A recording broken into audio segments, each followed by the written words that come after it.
Good morning. Thanks for coming. I enjoyed it last night. I hope you did too. It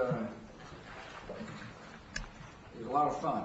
And thank you all for giving me a chance to come by. What I thought I'd do is say a few things and then answer some questions if you have any.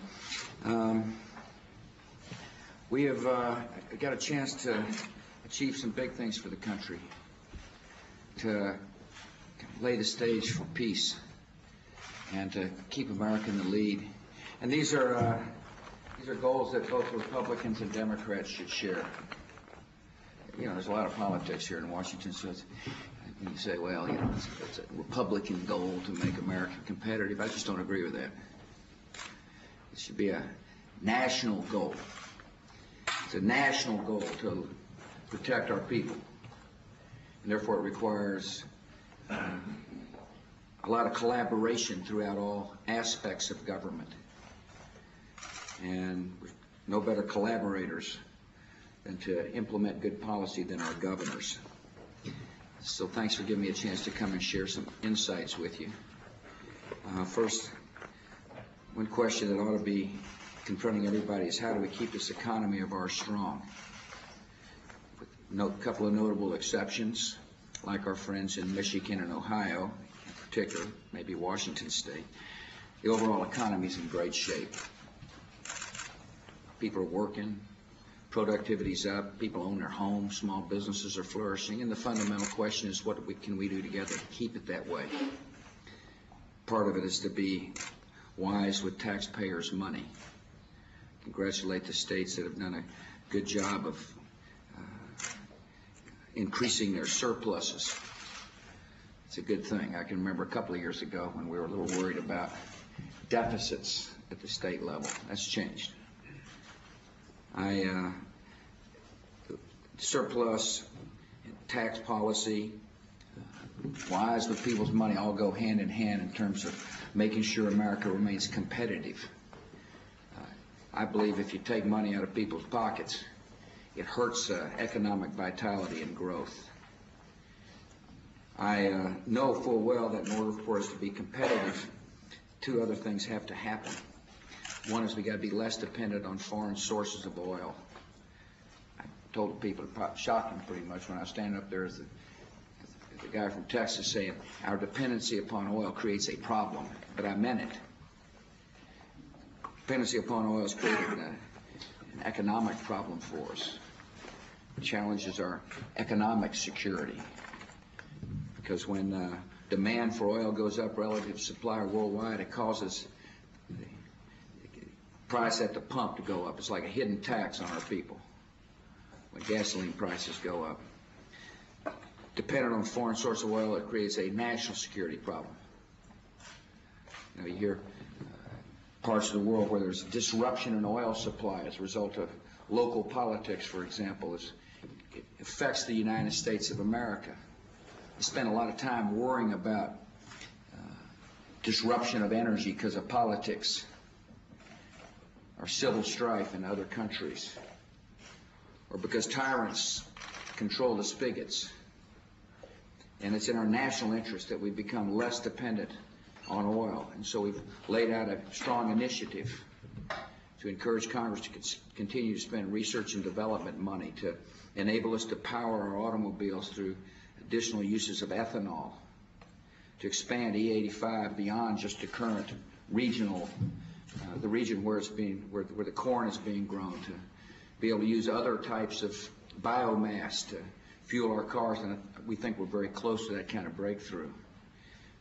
Hybrid batteries are going to make an enormous difference in our capacity to drive the first 40 miles in urban centers without the use of any gasoline. Hydrogen automobiles eventually are going to make a huge difference in enabling us to become less dependent on foreign sources of oil. We've got to expand solar power. I went to a facility there in Michigan to see a fantastic company called United Solar. I don't mean to be pushing them, but nevertheless, they're making a great product. I remember going out to Colorado to the facility out there, the research facility on alternative uses of energy. We got fantastic chances to advance this really important agenda And we look forward to working with you to do so. It's one of these issues where when we continue to make these technological breakthroughs, we'll leave behind a better tomorrow for children and grandchildren. The other issue that I know we can work together and must work together is to make sure our children are not only educated in reading and writing, but also in math and science. America must be competitive in the out years. We got to be educating the future physicists and engineers. And we look forward to working with you to help make math and science in our classrooms more of a reality.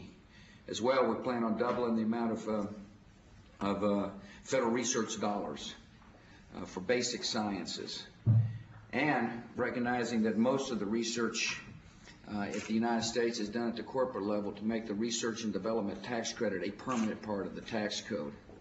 It's really hard to get our companies to invest in research and development if there's uncertainty in the tax code. And Congress allows the R&D tax credit to lapse. When it lapses, planners say, well, I'm not sure it's going to be around, so why do we want to make investment? And so making the R&D tax code a permanent part of our tax code would help spur continued research in technology. Technology is going to help us stay competitive. It'll help us be the most productive society in the world, which means our people's standard of living is going to go up. So here's some things we can work on. It can get rid of all the kind of needless politics that tends to be dominating the landscape these days, and focus on things that will help this country remain the leader in the world when it comes to the economy. I also want to thank those of you who've set up faith-based offices. I'm sincere about working with state and local governments to rally the great armies of compassion. And I know that some 32 states have set up faith-based offices, and I appreciate you doing that. It's really an important part of making sure our social agenda is comprehensive and complete. I wish I could report to you that the war on terror is over. It's not. An enemy still lurks. They're dangerous people, and it requires a comprehensive strategy to defeat them. Part of it, of course, is making sure our homeland is secure. If you have any questions on the NSA decision, I'll be glad to give it to you. Be glad to answer them. The other part of the offense, the strategy, is to stay on the offense, is to keep them on the run. And to this end, I want to thank you for supporting our Guard troops. Many of you have been overseas and have seen our Guard troops in action. And I can't thank you enough for not only supporting the troops in harm's way, but providing great comfort to their families as well. Ultimately, the defeat of the terrorists is not only to defeat them overseas so we don't have to face them here at home, but as well as to spread liberty and freedom. And the freedom agenda is a powerful part of our country's desire to lay the foundation for peace, and it's making a difference. It's making a difference. I know one of the debates about the freedom agenda is, well, elections cause certain things to happen that you may not want to happen. No, elections are only the beginning of the process. They're not the end. Elections plus a focused foreign policy effort that helps build the institutions of democracy is what is going to be necessary to ultimately defeat the hateful ideology of those who would do our country harm. It's an interesting debate that's going to take place here in Washington, or is taking place in Washington. Do elections cause a radicalism or empower radicals? My answer is the status quo empowered radicals. This notion that somehow the Middle East was a safe place for the last 30 years, because we didn't see kind of the turmoil that happens with elections, meant we were safe. I just totally disagree with that. Kind of beneath the surface that appeared placid, the policymakers was resentment and hatred and planning and plotting, all of which came home on September the 11th. And I believe this country has got to be aggressive in our pursuit of democracy and liberty, based upon our firm belief that there are such things as the natural rights of men and women. After all, that's what caused our founding, that there's universality to liberty.